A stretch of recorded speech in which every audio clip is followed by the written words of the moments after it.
Coming up next on the Jeff Crilley Show, you're going to meet a leading national expert who's going to teach us why thrust is a must and how we can tap into our own rocket fuel. His journey just ahead.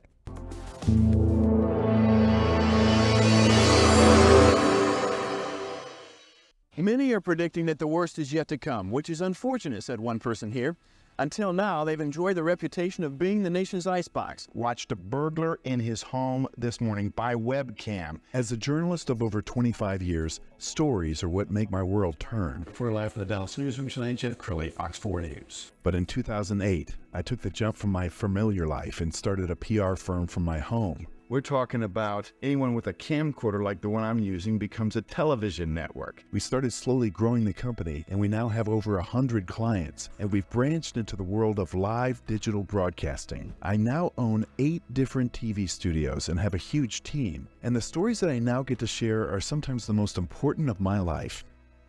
Life has a funny way of coming around full circle. This is the Jeff Crilley Show.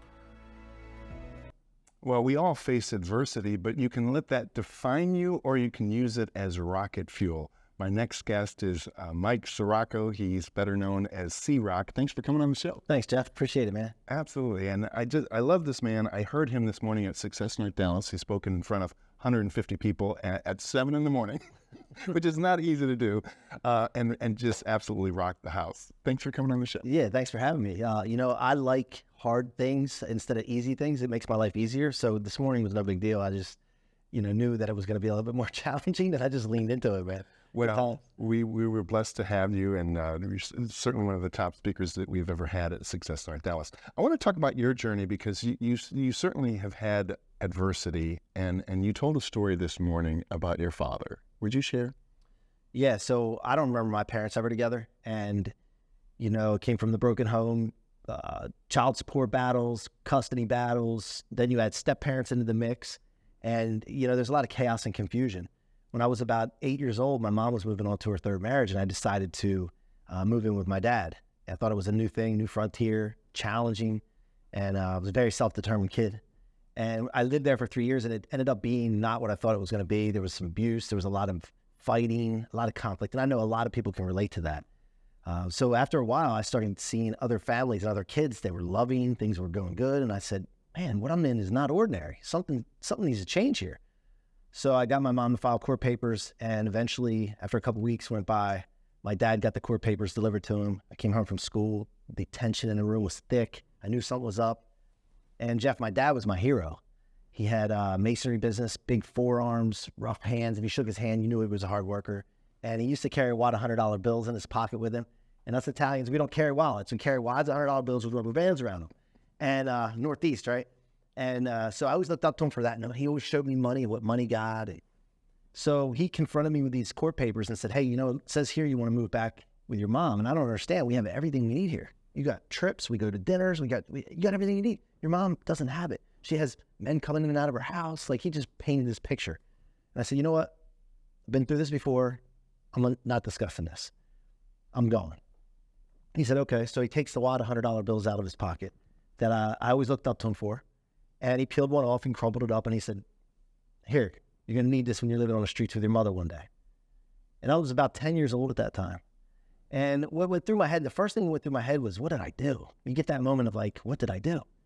But very quickly, the stubbornness kicked in. And I said, I'm not going to need that money. I'll show you. And then for, 30 some years, I drove off of that fact. And I wrote a book called Rocket Fuel, Convert Setbacks, Become Unstoppable. And I started studying how to get through adversity and come back and take things that come your way that would normally seem like a letdown, discouragement, stored in your tank instead of your trunk. Most of us store things in our trunk and weighs us down. We feel heavy when things are going wrong. Instead of that, if you can figure out a way to put it in your gas tank or fuel tank, convert it into rocket fuel, you can actually become unstoppable to live in the life of your dreams. And when things happen that were normally bad, you start to feel better about that. Less heavy, lighter. Wow. So it's a performance tech. It is absolutely powerful. We're gonna show your website, and as we scroll down the website, I want to talk about the different parts of your business. You're a coach, you're a best-selling author, you're a dynamic speaker. How do you typically engage with people? Is it through the speeches? Yeah, we do podcasting, a lot of podcasting. I've been on over 900 shows in the last 3.5 years. I decided in 2019 to get known. I was known in my local market. I was 17 years in the mortgage real estate space, and I just was never fulfilled. And I realized I had more potential inside of me, and I wasn't playing a big enough game. So I started going on podcasts. I realized the power of podcasts, the shows like this, and really decided to lean into it to get better, put the reps in, and then you start getting good, and then you develop a formula. And I started realizing, wait a minute, I have this formula. I need to help people with this. I can show other people how to do the same, similar to what you're doing, which you guys do awesome stuff here. Thank you. And so that's basically, it's through podcasting right now. Well, you are very well branded with that. Can you explain what that stands for? Yeah, so it's that one. There's a little one hidden in here. And that one is, it came to me one day when I wake up in the morning, like, what do I think? What keeps me driving every day? And I always wake up like, I want to be that one.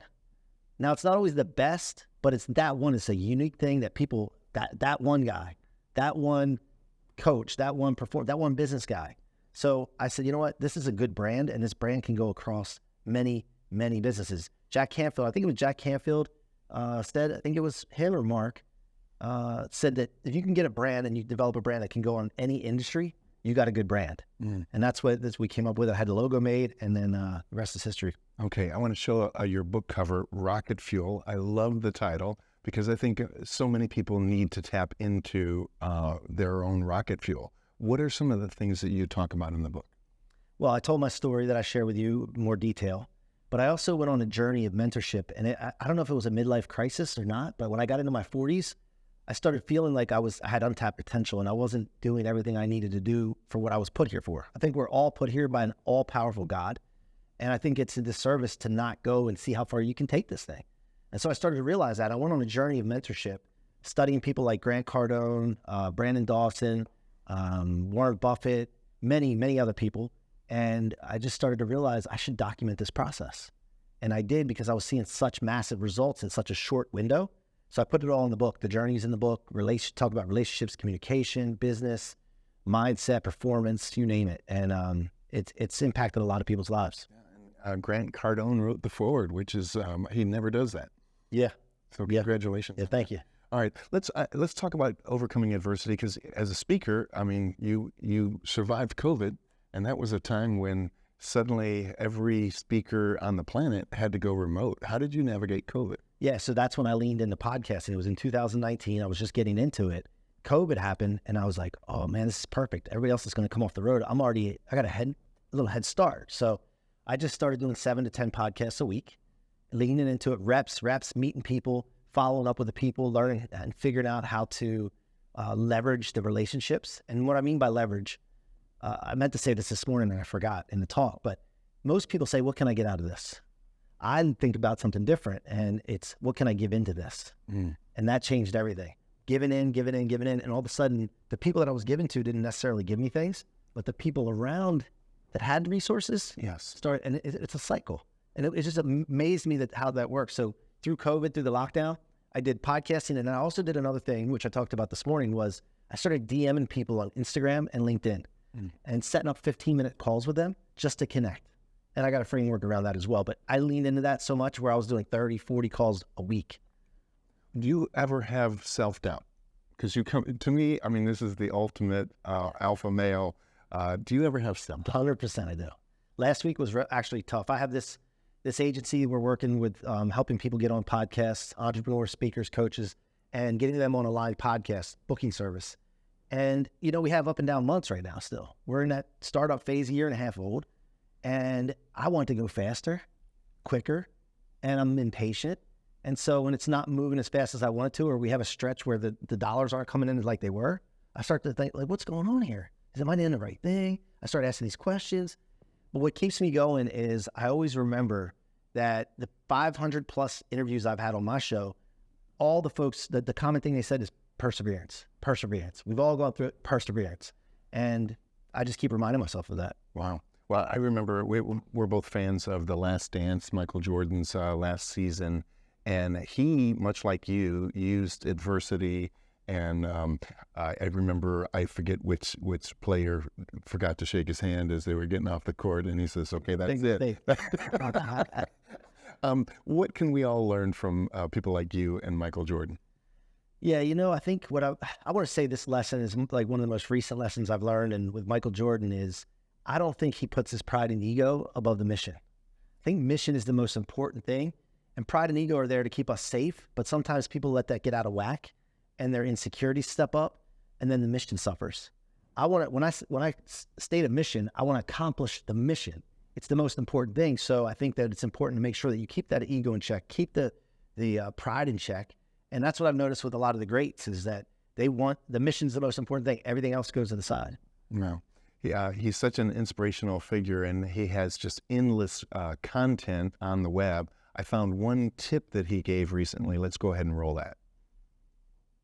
Do not wonder why you're not getting the life that you desire if you're not going to get clear on what you want and what you desire. Now, I believe in God. Okay, I don't apologize for that. I respect everybody else's belief. Whatever you believe, you cannot argue with the fact that you're a living organism right here that has thought about the future. Human beings are the only animal that contemplates the future. That's powerful. And you cannot argue with the fact that we have intuition, that things, little ideas that come to us and desires that come to us, can't argue with that. There's a purpose behind that. Now, most people fail at what they try to achieve because they underestimate the amount of effort it takes to achieve it. But before they can even underestimate the effort that it takes to achieve it, they don't get clear on what they're trying to achieve. So it is imperative that we decide what we want, get clear on what we want, program it in here, because if you don't program, I got news for you. If you don't program yourself, guess who you get programmed by? You get programmed by somebody else. And it's not the person or people you want to be programmed by.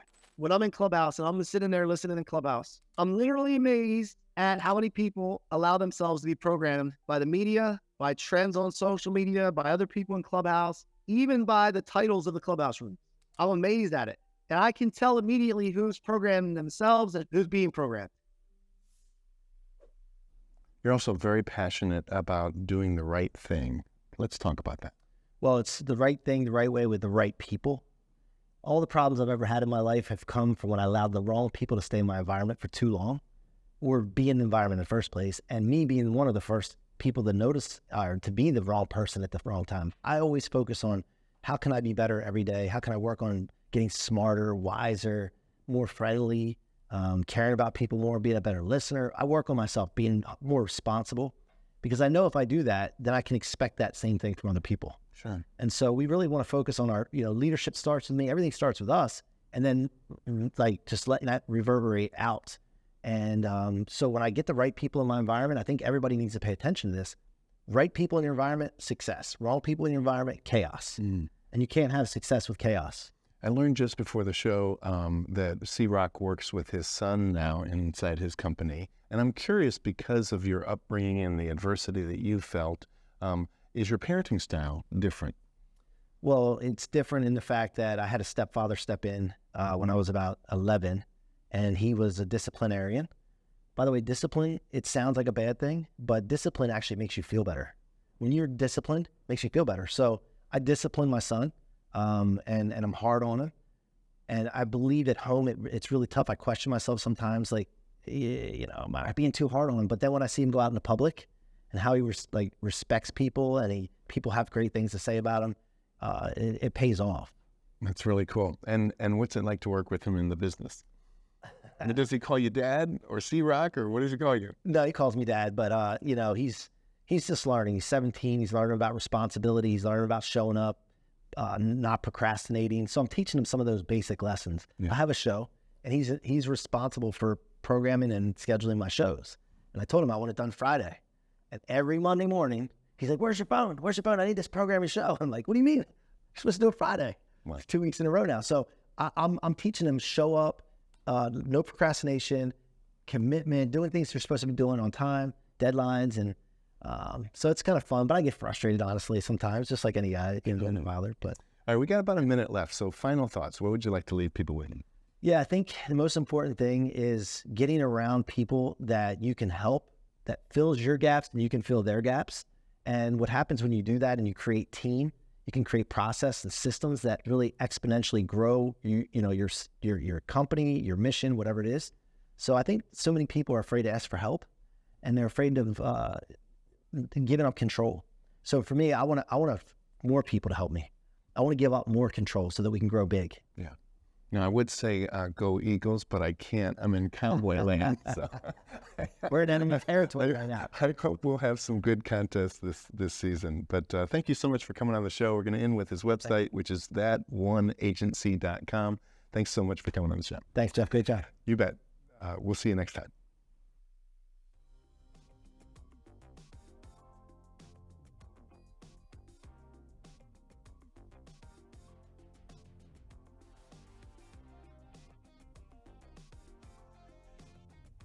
Basically, I couldn't do it.